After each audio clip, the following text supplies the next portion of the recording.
আসসালামু আলাইকুম রহমতুল্লাহি ওবরাকাত।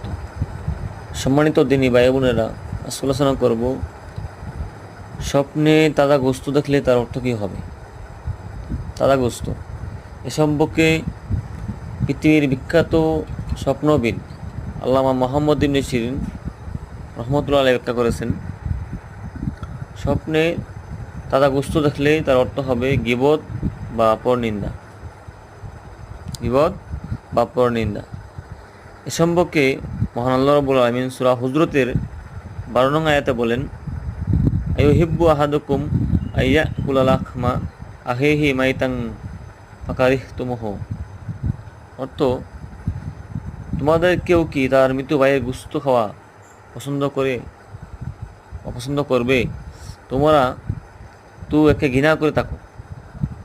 আল্লাহ বলতেছেন, তোমাদের মধ্যে কেউ কি আসো তোমার মৃত ভাইয়ের গোশত খাওয়া পছন্দ করবে?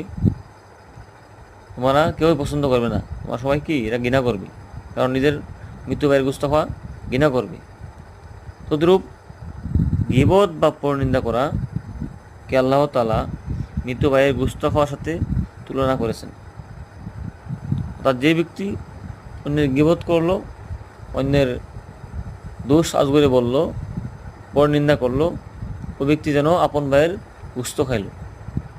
নাউজুবিল্লাহ।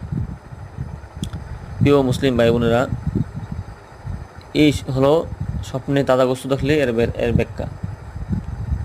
এরপরে এই তাজা গোশতের আরও অনেক ব্যাখ্যা রয়েছে। যেমন গোশত পাক করলে হবে এক ব্যাখ্যা, গোশত মাথাত নিয়ে বহন করলে হবে আরেক ব্যাখ্যা, গোশত সে বাজার থেকে কিনে আনতেছে অথবা বিক্রি করতেছে, অথবা গোশত সে কাউকে উপহার দিতেছে, অথবা গোশত সে কী করছে নদীতে ফেলে দিতেছে, অথবা গোশত সে নিজে রান্না করতেছে। এটা স্বপ্ন দেখার উপর নির্ভর করবে তার ব্যাখ্যা। তো আজকে শুধু আলোচনা করলাম স্বপ্নে তাজা গোশত দেখলে তার অর্থ কী হবে। আর এছাড়াও এই গোশতর অনেক ব্যাখ্যা রয়েছে, যেগুলা দেখার উপর নির্ভর করবে যে সে কোন অবস্থা দেখছে। শুধু তাজা গোশত দেখলে, কোনো মানুষ যদি শুধু তাজা গোশত দেখে তাহলে এই ব্যাখ্যা হবে। এছাড়া যদি সে অন্যরকম দেখে তাহলে এটা অন্যরকম ব্যাখ্যা হতে পারে। তো আল্লাহ রাব্বুল আলামিন আমাদের সবাইকে ভালো স্বপ্ন দেখার তৌফিক দান করুক, আমিন। কেননা স্বপ্ন হলো নবুয়তের 46 ভাগের 1 ভাগ। আল্লাহ রাব্বুল আলামিন দুনিয়ার মানুষকে ভবিষ্যতে কী হবে এটা স্বপ্নের মাধ্যমে ইঙ্গিত করে, যেন আমরা আমাদের আমল ভালো করব, আল্লাহ রাব্বুল আলামিনের গোলামি করব, তাহলে ভালো ভালো স্বপ্ন দেখার আল্লাহ রাব্বুল আলামিন আমাদের সবাইকে তৌফিক দান করুক, আমিন।